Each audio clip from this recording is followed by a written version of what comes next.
this is going to be a little bit of a different video than you would normally see me do. Normally I would be up doing some kind of dance fitness routine or other fitness routine. But today I wanted to do something a little bit different. If you're on my email list, first of all, if you're not on my email list, you're missing some great content. There is Sweet Sunday, Mindset Monday, Recipe of the Week, Fit Tip Friday. So this is going to be part of Fit Tip Friday, but it's also going to be posted to my YouTube channel for you to revert back to whenever you need it.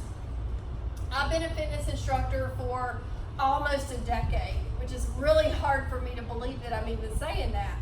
And if you are a fitness enthusiast or someone that, is an instructor, or you do a lot of physical activity, there are going to be periods of time where you get injured or you have pain or inflammation, which can be caused by all kinds of different things. Maybe you have inflammation in your body and it causes you to have pain in a certain area. I was born with a hip condition that causes pain in my hip and lower back. So because of that, which I only learned recently, I have become passionate about figuring out what kinds of self-care I can do to really help that. And one of the things I've really gotten interested in is the fact that a lot of people tend to start having lower back pain in life. And that can be caused by a lot of things. A lot of people are not using proper form when they work out. And that can cause you pain in a lot of different places. One thing I want to say about your back, you need to always be protecting your back. And one thing I've learned is that your core and your back are connected. So the stronger your core is, the stronger your back's going to be, because that's what's holding you up, basically. So anytime you have a chance to engage your core, you should do it. Don't forget to breathe, but engage that core. So let's say you're in class with me, right? And we go down into a squat. Your core should be engaged. Or let's say we're just doing a routine. Your core should be engaged. If we're doing lunges, your core should be engaged. You should engage your core at all times, because let's say you just drop down without engaging your core. Well, you're leaving yourself open to injury. Now, you might say to me, hey, I'm already feeling that pain. I'm already having issues. What can I do? Well, there's different stretches that you can do that are really helpful to your lower back. So what I want to do is go through a couple of those here right now. Okay, so the first thing that I've learned is helpful, especially in terms of my hip, is a runner's lunge. You always want to make sure your knee doesn't go over the toe. And what I like to do is stretch out that hip flexor, put my knee to the ground, stretch that out. I might open up here to the side, okay? That's one of the things that I do to help me warm up before I work out and even afterwards. So when we're talking about the lower back, a lot of times you can get down like this, and it's probably, if you've ever taken yoga, you've heard of cat and cow. So you can arch your back up like this, and then arch it down just like that, okay? If you're like this, you're in flat back, neutral spine, okay? But you go cat and cow. That's a good stretch. Another good stretch is to take it down into a child's pose like this. That is a great stretch, okay? And then another stretch we can do is we're going to go to our back. And one of the most helpful for lower back for me is to just bring that knee in here, okay? You can even make it more advanced and take it up here. But even though that feels like it's stretching here, you're also really helping that lower back. So you can kind of hold for like 30 seconds and kind of switch them off. That's what I like to do. And I also like to switch them off like this.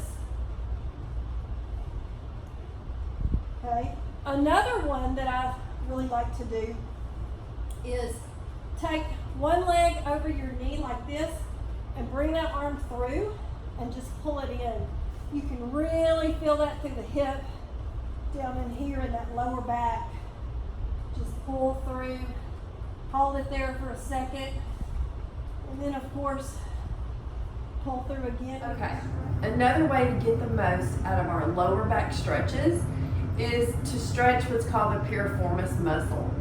And this is probably one of my favorite ones to do because it really works the area back here where a lot of times we're most effective.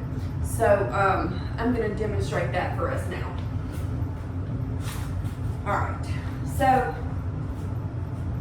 you're going to lie on your back, and there's a couple of different ways we can do it. The first way, take your arms out, your knees are bent, and you're just going to take them over here, either to either side, and you're just going to go as far as your range of motion will allow you to go.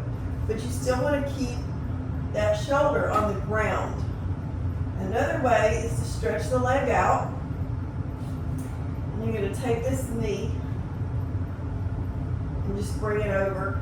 And my range of motion is not great because of what goes on with my hip. But just make sure you keep this upper body as close to the mat or the ground as you can. And you just bring that over. And you really will feel it on the opposite side of the lower back. So those are two really great ones that you want to try. Stay tuned for a couple more different things. This stretch might be a little difficult for some people, but if you have one of these balls at home, what you can do is just lay across that, and it's a little bit difficult now, but one thing you can do, now get your feet planted well here, kind of roll down and let your body go, and that really stretches that back out. Now, if you're like me, you get super dizzy doing that. So you might want to take it slow and lift your head up. So the last thing I want to show you is sometimes we kind of get out of alignment. So one of the things I know that helps me get back in alignment is to lay like this. And then I'm just going to come up as far as I can in kind of this kind of stretch. It's kind of a cobra stretch. Like in yoga, you can do it halfway, just as far as what you're comfortable, but if you kind of get in full cobra here, that really helps kind of realign you sometimes if you're not quite in alignment like you should be. And like I said, always in with a good child's pose stretch. Make sure those knees are out and stretch those fingertips out as far as they can go. And let me just say that if you don't have a good, at least a couple of times a week stretching routine as part of your fitness routine, you should really get one. A lot of what I do in a cool down in a class, it's not really a great stretch. And I can admit that, because a cool down is just to kind of bring your heart rate down safely. But it doesn't make up for plain good old-fashioned really good stretching. So you need to incorporate some kind of yoga or stretch, which is what we call an active recovery, at least one time during the week is what I recommend. And what I personally put into practice in my life. Is yoga the most fun workout I've ever done? No, but everybody likes something different. But I will say that it has helped me tremendously in my life to make sure that I am taking care of my joints and my muscles like I should be. Another thing, a couple of things that you can take or eat that will really help your joints, I'll include in the information in my email. But just to let you know, a couple of other things that I personally incorporate are turmeric. I also use cinnamon. It's known to be anti-inflammatory. I use collagen. I make sure it's grass-fed collagen. A lot of times you can find that even in a Walmart, but it's you know, like an unflavored powder. Sometimes they make it flavored. You can put it into your coffee, or, you know, if you do a protein shake or something. I also make sure I use plenty of MCT oil in my eating plan. I make sure that, you know, I take care of my joints that way. I also occasionally drink bone broth. You want to make sure your bone broth comes from a really good source, grass-fed cows or pasture-raised chickens.